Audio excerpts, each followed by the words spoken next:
오늘 저는 닮아감의 기쁨을 누리라, 그런 제목으로 하나님의 말씀을 증거하려고 합니다. 제가 신대원에 막 들어갔을 때 접했던 성가곡 가운데 하나, 지금도 결코 잊을 수 없는 곡이 있습니다. 주님과 함께라고 하는 그런 곡인데요. 황철익이라고 하는 교수님이 작곡을 했습니다. 이 황철익 교수님은 참 뛰어난 분이시죠. 그래서 지금 우리가 부르는 찬송에도 156장이라든지 443장을 작곡한 분이십니다. 서울대 음대를 나오셔서 또 유학을 일본으로 가서 하시고 아주 믿음도 좋은 그런 크리스찬이었습니다. 이 주님과 함께 걷는 길은 멀고도 가까워. 주님과 함께 걷는 길은 멀고도 가까워. 주님과 함께 걷는 길은 고통도 기쁨도 기쁨으로 변하네. 이런 찬양인데요. 이 찬양의 핵심이 뭐냐면, 고통을 나누며 기쁨을 나누며 주님과 함께 걸어가노라면 나는 어느새 주님을 닮아가네. 그런 부분들이 아주 압권입니다. 한번 찬양을 한번 들어보시면 좋을 것 같습니다.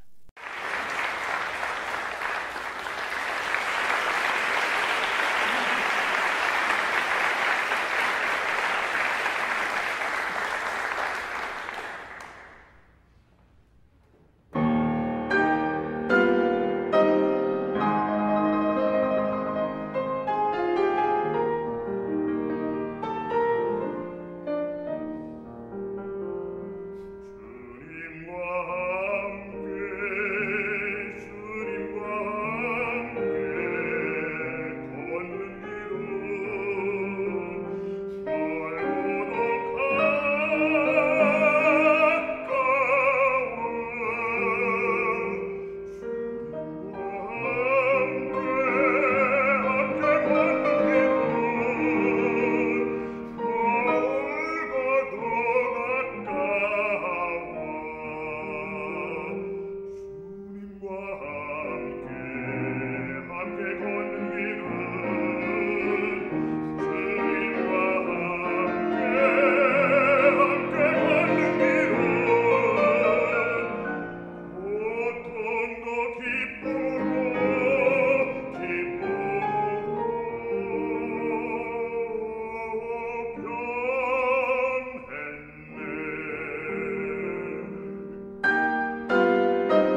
닮아감의 기쁨을 누리라, 이런 제목으로 설교를 준비하는 동안에 이 곡이 떠올랐습니다.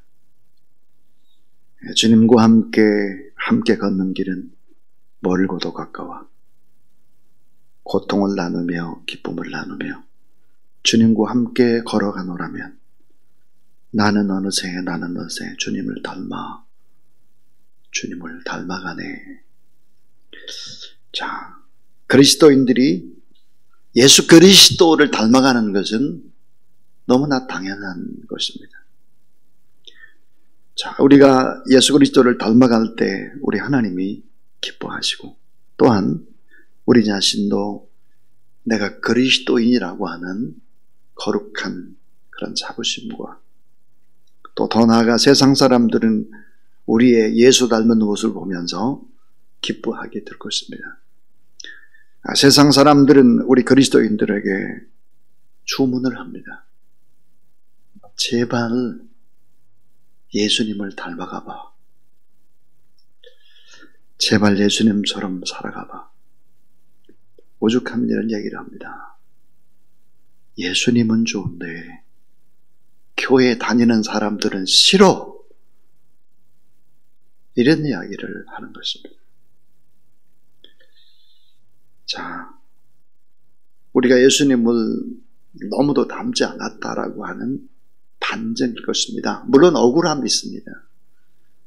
이단 사이비들 때문에 도매금으로 우리가 그런 소리를 듣는다라고 하는 아픔도 있죠. 자, 그렇게 우리가 예수 그리스도를 닮아가야 되겠는데, 우리가 예수 그리스도를 닮지 못하는 그 이유는 무엇일까? 예수 그리스도를 왜 닮지 못할까, 우리는? 또 주변의 사람들은 왜 우리가 예수님과 동떨어진 삶을 살아간다고 얘기할까? 그 이유는 뭘까 하는 것입니다. 예수님을 닮으면 어떻게 되나? 닮으려면 또 어떻게 될까? 그 첫 번째가 예수님처럼 살면 손해를 본다 하는 것입니다. 예수님처럼 살면 손해보는데 왜 손해보는 일을 하냐 이거예요. 그러니까 손해 안 보려고 하는 거예요. 희생 안 하려고 하는 거예요. 섬김 안 하려고 하는 거예요. 땀 흘리고 눈물 흘리고 이런 거 안 하려고 하는 거죠. 교회는 어느 곳일까? 교회는. 전 종종 그런 생각을 합니다. 교회는 누가 나가 더 많이 사랑했나? 누가 더 많이 손해봤나? 누가 더 많이 낮아졌나? 누가 더 많이 가슴 아파했나? 주님 때문에.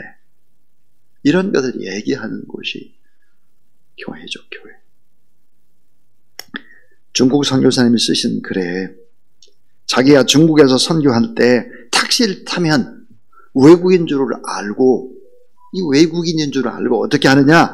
여기저기 팍 돌아다니는 거예요. 여기저기. 그러니까 어떻게 될까요? 택시비가 엄청 많이 나오는 것이지. 그때 이제 이 선교사님은 이렇게 말을 했다고 하는 거예요. 여기저기 돌아서 구경시켜줘서 참 감사합니다. 저는 예수 믿는 사람입니다. 예수 믿고 구원 받으세요. 이렇게 말을 했다는 거예요. 이런 머쓱해지는 기사에게 조금의 시간을 받아서 내서 복음을 전했다. 물건을 살 때도 바가지를 씌우는 것을 알면서 그냥 그대로 사는 거죠. 그리고 이렇게 말했다고 합니다. 내게 더 많이 받아서 감사합니다.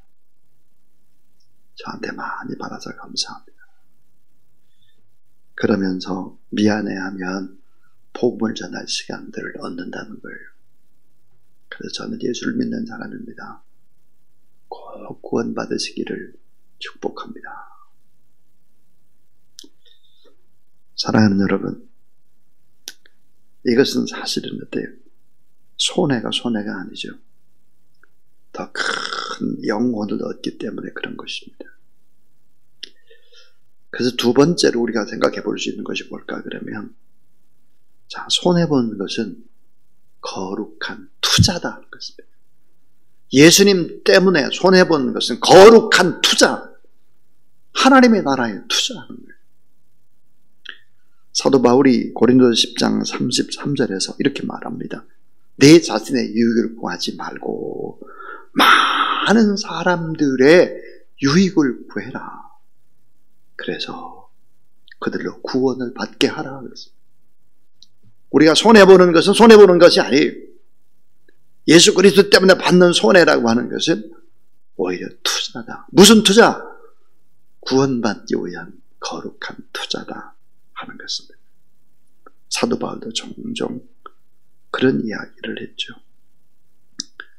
너의 고통 때문에, 너의 아픔 때문에, 너의 손해 때문에 구원을 얻게 하라 그랬습니다. 우리는 종종 이런 생각을 합니다. 예수 그리스도를 닮는다라는 것이 뭘까? 나의 행동의 모습. 여러분, 그 행동이라는 것은 사실은 나의 생각, 나의 마음, 그것이 행동으로 표출되는 것이니까요. 우리가 예수 그리스도를 닮아가기 위해서는 꼭 필요한 거, 여러분 잘 아는 거, 제가 잘 아는 거. 자, 예수님이라면 어떻게 하셨을까?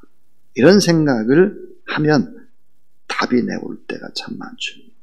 사람을 사귈 때도, 돈을 거래할 때도, 어떤 결정을 해야 할 때도 내 이익이나 나의 유리한 편을 보는 것이 아니라 예수 그리스도라면 어떻게 하셨을까? 이런 생각을 하는 것입니다. 그럼 결국은 나를 양보할 수 있게 되고 놀라운 결과, 아름다운 결과를 얻게 된다 하는 것입니다. 거룩한 투자라고 했습니다. 이 투자에는 반드시 열매가 있게 되죠. 그러기 위해서 세 번째로 우리가 닮아감의 기쁨을 누리기 위해서 우리가 해야 될 일이 뭘까 하는 거예요. 그 세 번째는 삶의 우선순위를 정확히 하자입니다. 삶의 우선순위를 정확히 하자. 예수님 닮기 위해서는 삶의 우선순위를 정해야 합니다. 자, 예수님은 우선순위가 분명했습니다. 예수님의 제1번의 우선순위가 뭘까? 그것은 하나님을 사랑하는 것이죠. 내 마음을 다하고 목숨을 다하고 뜻을 다하고 힘을 다하여 내 하나님을 사랑하라.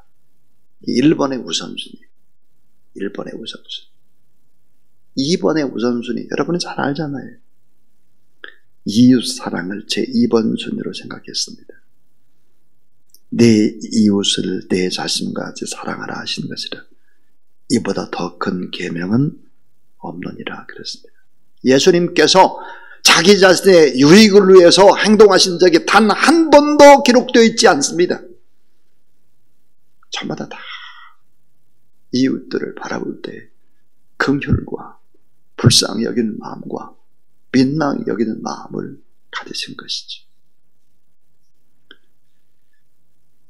우리는 생각이 내 욕구가 우선이고 내 자녀가 우선이고 내 가정이 우선이고 이렇게 되면 이건 주님을 닮아가는 것이 결코 아니다 하는 것이죠.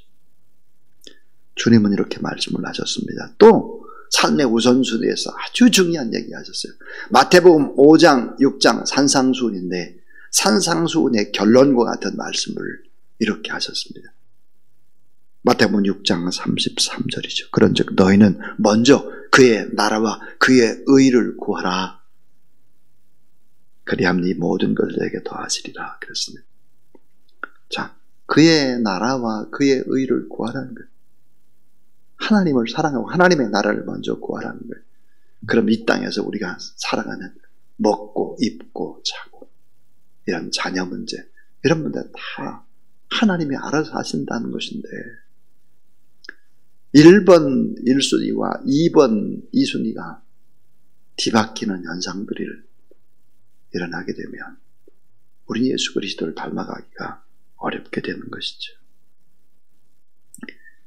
에베소 4장 15절 오늘 본문 말씀에 오직 사랑 안에서 참된 것을 하여 범사에 그에게까지 자랄지나 그는 머리인 곧 그리스도라 그랬습니다.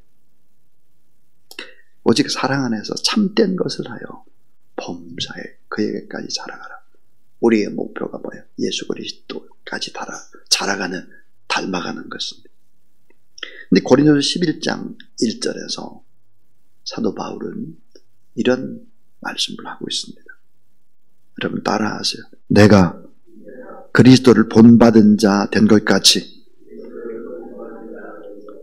너희는 나를 본받는 자가 되라.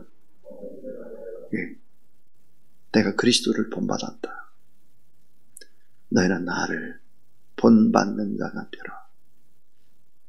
이 앞뒤의 문맥들을 쭉 다 보면 바울은 내가 예수 그리스도를 꼭 빼닮았다라고 하는 것이 아닙니다. 내가 주님 때문에 고난당하는 것 니들이 봤지 않냐? 니들도 주님 때문에 그렇게 고난을 겪어봐라. 나를 그런 면에서는 본받아봐라. 그런 말이죠. 결론은 이것입니다. 예수님 닮은 사람을 만나면 마음이 푸근해지죠. 평안해집니다. 기분이 좋습니다. 꿈을 꾸게 됩니다. 반대의 경우에는 만난 후에 어쩐지 찜찜합니다. 만난 후에 어쩐지 마음이 불편합니다. 만난 후엔 어쩐지 기도 제목이 됩니다. 자, 예수님을 닮은 사람은 어떻게일까? 하나님을 높이고 그리고는 사람을 높여요. 사람. 나를 높이는 것이 아니라 내 주변의 사람을 높여주는 것입니다. 그러다 보면 주변에 사람들이 모여드는 것이죠. 예수님 주변에 사람들이 모여들듯이 사람들이 모여들기 시작을 합니다. 예수님을 닮게 되면 나를 만나고 싶어하는 사람들이 많아져서 결국은 복음의 영향력, 복음의 능력이 나타나기 시작하는 것입니다. 구원의 열매, 기쁨과 감사의 열매들이 맺혀지게 된다 하는 것이죠. 자, 사랑으로 우리가 예수 그리스도를 믿는다는 것을 증명해야 합니다. 또 손해봄으로 내가 예수 그리스도를 믿는 하나님의 사람입니다. 이것을 증명해야 합니다. 우선순위로 내가 예수 그리스도를 따르는 사람인 것을 증명해야 합니다. 그러다 보면 어느새 나도 모르게 예수 그리스도를 닮아있다 하는 것입니다.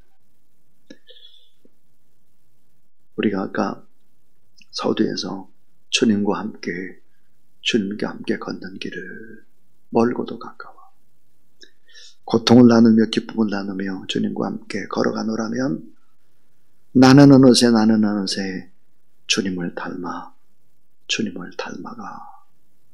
우리 황철익 교수가 작곡을 했는데 이번에는 다시 한번 황철익 교수님이 작곡한 156장 찬송을 하나님 앞에 드리겠습니다.